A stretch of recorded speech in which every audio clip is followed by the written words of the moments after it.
Chapter 62. The Small, Bad Wolf. I remember the first time I saw Plymouth Rock. My reaction was, "That's it?" Same with the Liberty Bell in Philadelphia, and the Empire State Building in New York. Up close and personal, they seemed smaller than I'd imagined. Not worth the hype. That's how I felt when I saw Fenris Wolf. I'd heard all these terrible stories about him. The gods were too scared to feed him. He could break the strongest chains. He'd eaten Tyr's hand. He was going to swallow the sun on Doomsday. He was going to devour Odin in one single bite. I expected the wolf bigger than King Kong, with flamethrower breath and death ray eyes and laser nostrils. What I got was a wolf, the size of a wolf. We stood at the top of the ledge, looking down in the valley where Fenris sat calmly on his haunches. He was larger than the average Labrador retriever, but definitely no bigger than me. His legs were long and muscular, built for running. His shaggy gray coat swirled with tufts of black. Nobody would call him cute, not with those gleaming white fangs, or the bones littering the ground around his paws.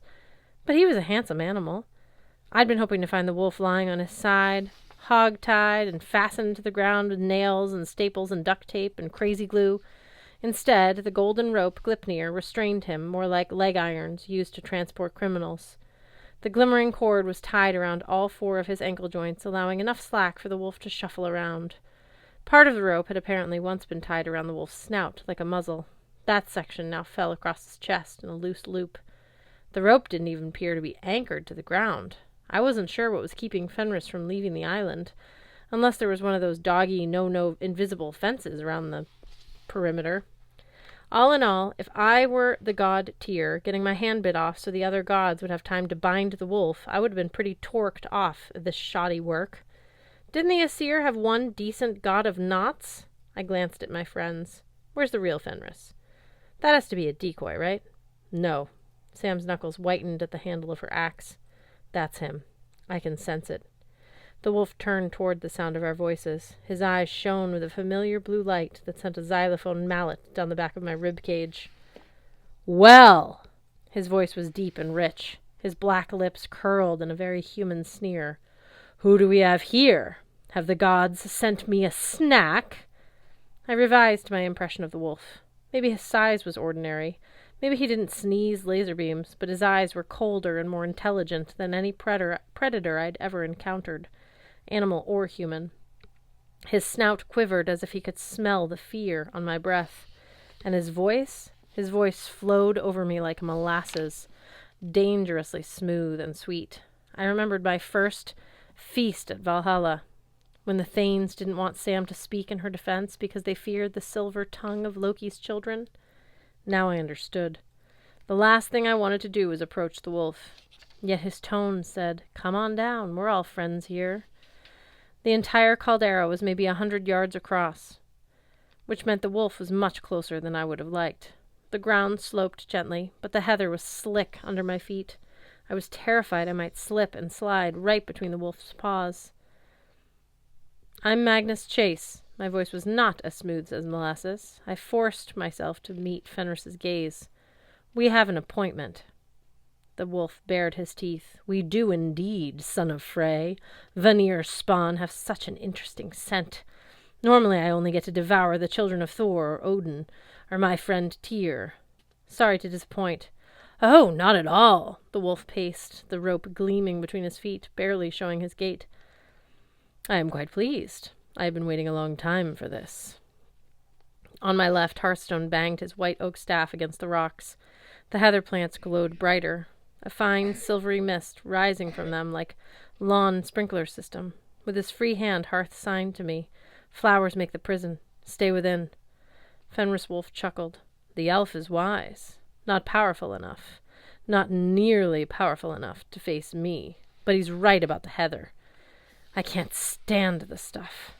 Funny, though. How many brave mortals choose to leave its safety and come within my reach? They want to test their skill against me. Or perhaps they simply want to make sure that I am still bound. The wolf leered at Blitzen. Your father was one of those.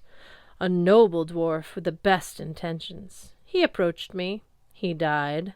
His bones are around here somewhere. Blitzen let loose a guttural scream. Sam and I had to restrain him to keep him from charging the wolf with his new harpoon. Quite sad, really, the wolf mused. Billy was his name. He was right, of course. This ridiculous rope has been loosening for ages. At one time I was completely unable to walk. After centuries I've managed to hobble. I still can't cross the heather. The farther I move from the center of the island, the more the rope tightens and the more pain I endure. But it's progress. The real breakthrough came, a little over 2 years ago, when I finally managed to shake that cursed muzzle off my snout. Sam faltered. 2 years ago? The wolf tilted his head. That's right, little sister. Surely you knew. It began whispering in the dreams of Odin. What a fine idea it would be to make you, the daughter of Loki, a Valkyrie. What a fine way to turn a potential enemy into a valuable friend. No, Sam said. Odin would never listen to you. Would he not? The wolf snarled with pleasure. That's the wonderful thing about you so-called good folk. You hear what you want to believe. You think your conscience is whispering to you when it is perhaps the wolf instead. Oh, you have done very well, little sister, bringing Magnus to me. I didn't bring him to you, Sam shouted, and I am not your little sister. No, I smell the changeling blood in your veins. You could be powerful. You could make our father proud. Why do you fight it? The wolf's teeth were as sharp as ever, his leer just as vicious, but his voice filled with sympathy, disappointment, melancholy. His tone said, I could help you. I am your brother. Sam took a step forward. I grabbed her arm. Fenris, I said, you sent those wolves the night my mother died. Of course. You wanted to kill me. Now why would I want that? His blue eyes were worse than mirrors.